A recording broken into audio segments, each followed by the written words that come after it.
சேலம் மாவட்டம் ஆத்தூர் அருகே உள்ள 74 கிருஷ்ணாபுரத்தைச் சேர்ந்தவர் அசோக் குமார். இவரது மனைவி தவமணி. இவர்களுக்கு விஜயதாரணி, அருள்குமாரி, அருள் பிரகாஷ் ஆகிய 3 குழந்தைகள் உள்ளனர்.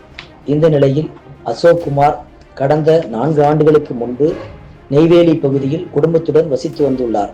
அப்பொழுது தவமணி நடத்தையில் சந்தேகப்பட்டு டெர்மல் காவல் நிலையத்தில் புகார் அளித்ததாகவும், புகார் மீது நடவடிக்கை எடுக்கப்பட்ட பின்னர் அவர் குடும்பத்துடன் ஆத்தூரில் உள்ள தனது விவசாய நிலத்திற்கு குடும்பத்தினை குடியமர்த்தினார்.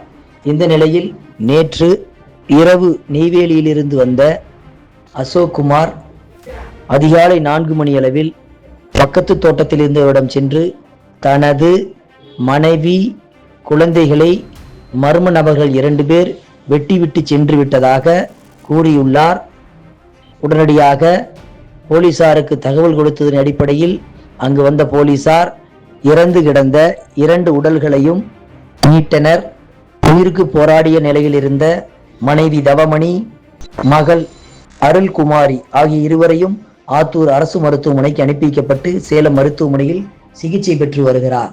இந்த நிலையில் காலையில் தன் குடும்பத்தில் மனைவி, மகள்களை 2 மர்ம நபர்கள் வெட்டியதாக கூறிய அசோக் குமார் மதியம் போலீசார் விசாரணை நடத்தும் பொழுது தன் மனைவியின் நடத்தையில் சந்தேகப்பட்டு வெட்டியதாக போலீசில் வாக்குமூலம் அளித்தார்.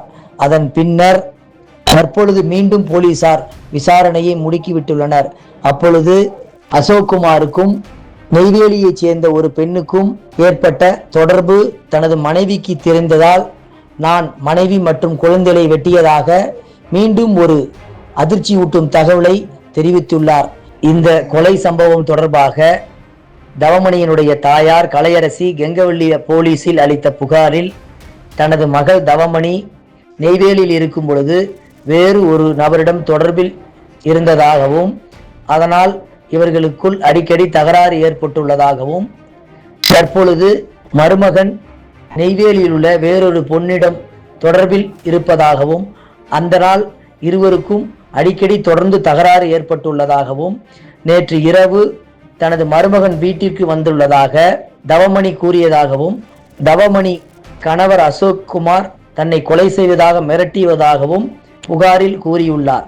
மேலும் அந்த புகாரில் மருமகன் தனது மகளை எதை செய்து விடுவார் என அச்சத்தில் கலையரசி, அவருடைய கணவர் தர்மர் ஆகிய இருவரும் வீட்டின் வெளியே இருந்த மாட்டுக்கொட்டாயில் படுத்திருந்ததாகவும், வீட்டின் உள்ளே அலறல் சத்தம் கேட்டு உள்ளே சென்று பார்த்த பொழுது மருமகன் அறிவாளோடு வெளியே ஓடி வந்ததாகவும், மகள், பேரக்குழந்தைகள் அனைவரும் இரத்த வெள்ளத்தில் கிடந்ததாகவும், தன் 2 பேரக்குழந்தைகளையும் கொலை செய்துவிட்டு மகள் இன்னொரு பேரக்குழந்தை மருத்துவமனையில் அனுமதிக்க தகவல் தெரிவித்ததாகவும், இதனால் தனது மருமகன் மீது கடுமையான நடவடிக்கை எடுக்க வேண்டும் என அவர்கள் புகார் மனுவில் கூறியுள்ளனர்.